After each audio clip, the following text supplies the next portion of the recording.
Hello friends, welcome to the channel. आज हम cover करेंगे गुरुदेव रविंद्रनाथ टैगोर की एक खूबसूरत poetry the heaven of freedom.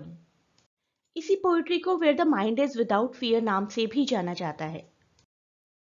Poetry को लिखा है गुरुदेव रविंद्रनाथ टैगोर ने, जिनकी लाइफ 1861 में शुरू हुई थी और 1941 में इस जिंदगी का अंत हुआ था। This poem was written when British ruled our country. जब ब्रिटिशर्स हमारी कंट्री को कॉलोनाइज कर रहे थे, उस वक्त की ये पोइट्री है। We were slaves to a foreign power. एक विदेशी ताकत के अधीन थे हम लोग। Rabindranath Tagore, the great Indian nationalist and visionary, wanted India to awaken to a bright dawn of freedom.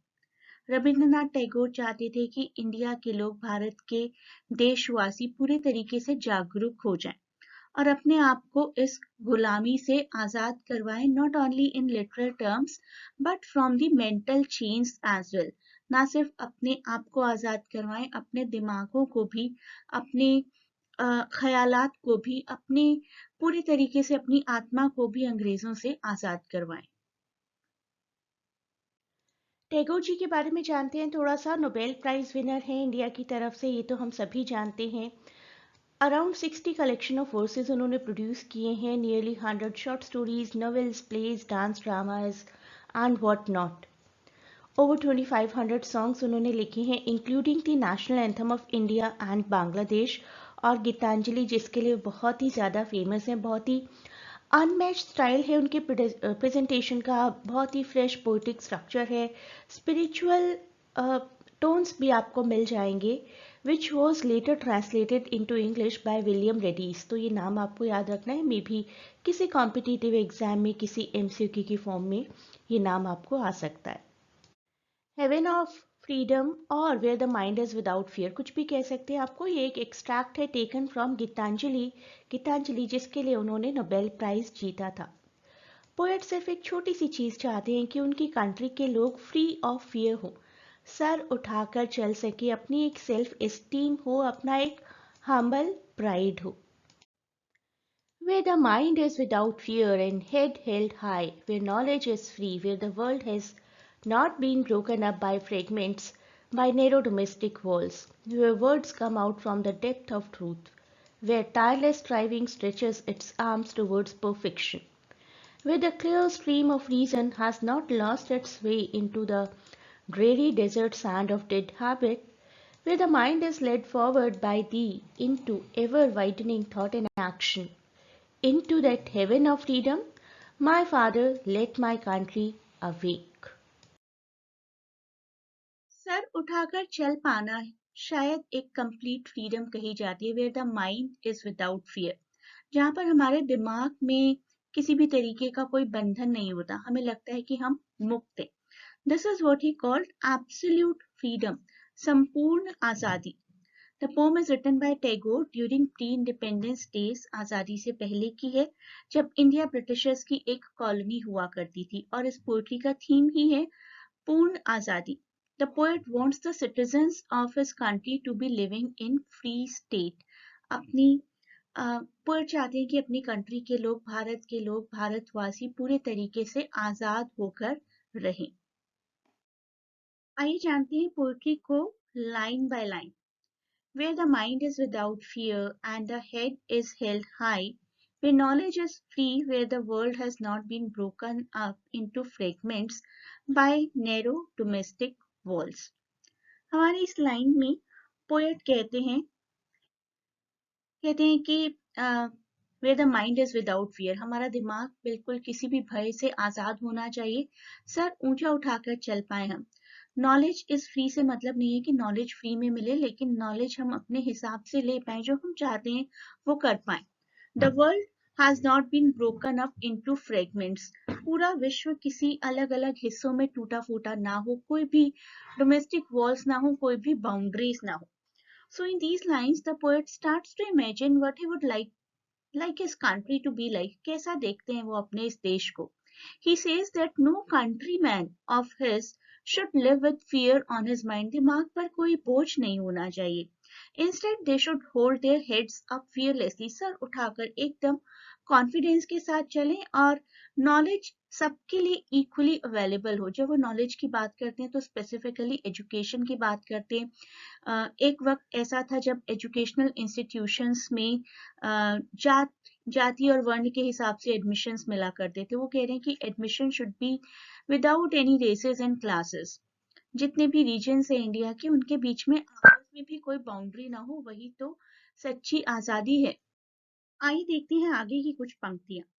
Where words come out from the depth of truth, where tireless striving stretches its arms towards perfection, where the clear stream of reason has not lost its way into the dreary desert sand of dead habit.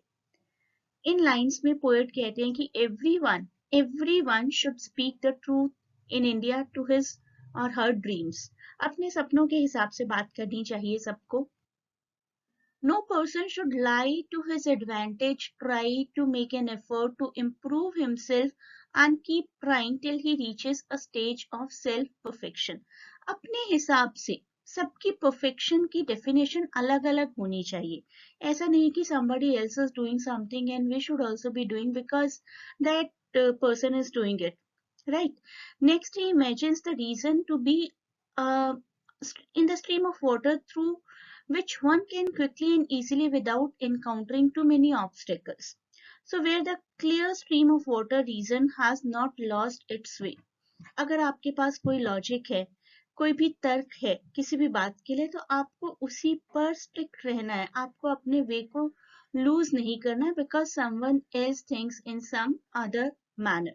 So this means that he is saying that the people of his country blindly believe in the superstitions at present. आजकल जो भी superstitions चल रही हैं उनके time की बात कर रहे हैं हम, या किसी भी बात में या किसी भी तरीके के अंधविश्वास में लोग आराम से यकीन कर लेते हैं। हर एक को पूरा राइट है कि अपने लॉजिक के हिसाब से सोचें, अपने बिलीफ्स के हिसाब से सोचें और अपने ही लॉजिक को अप्लाई करें। जो जैसा सोच रहा है, जब तक कि किसी और को हार्म नहीं पहुंचा रहे, तब तक किसी को भी अपने यकीन के हिसाब से चलने की फ्रीडम होनी चाहिए। Where the mind is led forward by thee into ever widening thought and action, into that heaven of freedom, Father, let my country away. In these lines, poet directly God से बात कर रहे, directly to God he is talking. He wants all the fellow citizens to be led by God so that they can broaden the horizon of their thoughts and their actions. तो वो God से appeal कर रहे हैं कि इस तरीके से गाइड करो मेरे फेलो पीपल को, जिससे कि अपनी थॉट और अपनी एक्शन को वो सुधार पाए, वाइडन कर पाए अपनी थॉट्स को। If they were to do so, India will be completely transformed into heaven. अगर इंडिया के लोग ऐसा कर पाए कि अपनी थॉट्स को ब्रॉड कर पाए, ब्रॉड माइंडेड हो गए, तो इंडिया अपने आप में एक हेवन बन जाएगा। And that will be the day when we can say citizens are truly free. Let us know some facts for the poetry. The original poem was published in 1910. 1910 में सबसे पहली बार पब्लिश हुई थी और गीतांजलि नाम के कलेक्शन में भी थी। गीतांजलि जिसके लिए रविंद्रनाथ टैगोर को नोबेल प्राइज भी मिला। He was not only the first Indian but even the first Asian to receive this prestigious award. Tagore ji ने ही इस पोएट्री को ट्रांसलेट किया है in its 1912 English edition, where the mind is held without fear. Is the 35th poem, 35th poetry है उनके Gitanjali collection की, and one of the Tagore's most anthologised poems. सबसे ज्यादा पब्लिश की जाने वाली, सबसे ज्यादा पढ़ी जाने वाली पोएट्री है ये. It is an expression of poet's reflective spirit and contains a simple prayer for his country. Poetry में और कुछ भी नहीं, एक छोटी सी प्रार्थना है अपनी कंट्री के लोगों के लिए in the pre independence time, और वो चाहती हैं कि पूरे तरीके से सबको आजादी मिल जाए. पोइट्री का एनालिसिस अब आप लोग देखिए. पोइट्री फ्री वर्स में लिखी गई है. It is taken from Gitanjali, ये तो हम सब जानते हैं और लिखेंगे भी एग्जाम में. पोइट्री का स्ट्रक्चर क्या है? It is written in free verse and is a prayer to God. It is written in free verse without any rhyming scheme, और बहुत सारे फिगर ऑफ स्पीच हैं जैसे कि रेपिटेशन, मेटाफर, एलिट्रेशन. रेपिटेशन तो आपको हर वर्ड में मिल रहा है, जैसे where where where. This is what we can call to be repetition. देखिए पूरी पोइट्री में डब्ल्यू बी और एच का काफ़ी रिपीटेशन है, वेयर वेयर वर्ल्ड, तो इन्हीं सबको हम एलिट्रेशन भी कह सकते हैं। Where the mind is without W W, व का साउंड रिपीट हो रहा है। हेड इज हेल्ड हाई, ये भी एलिट्रेशन है। बीन ब्रोकन, ब का साउंड रिपीट है, ये भी एलिट्रेशन है। Narrow domestic walls is actually a comparison for narrow minds of people. So this we can call to be metaphor. एक लाइन देखिए, where the mind is led forward by the mind is not actually led forward, the whole person is led forward. तो person का एक part यानी कि mind को use किया गया, तो mind को यूज किया जाना for the whole person, that is called synecdoche. Mind part of the citizen. Into that heaven of freedom my father let my country awake, ये है apostrophe, किसी father को यानी कि of course God को एड्रेस किया जा रहा है, so this we can call to be apostrophe. My father let my country awake. Last में आप समराइज कर सकते हैं, the poet actually wishes people to be open minded, to be progressive, to use their thinking abilities so that they can taste freedom in true sense. सिर्फ independence का मिल जाना on 15th August 1947 is not enough ना, you should have your self esteem too. Poet wish करते हैं कि उनकी country awake हो एक हेवन ऑफ फ्रीडम में, जहां लोग ट्रूली फ्री हों, ट्रू फ्रीडम हो, अच्छी थॉट्स हो, सबकी अच्छे वर्ड्स हो, अच्छे एक्शंस हो. तो ये पोइट्री आपको कैसी लगी मुझे लिखकर कमेंट्स में ज़रूर बताएं।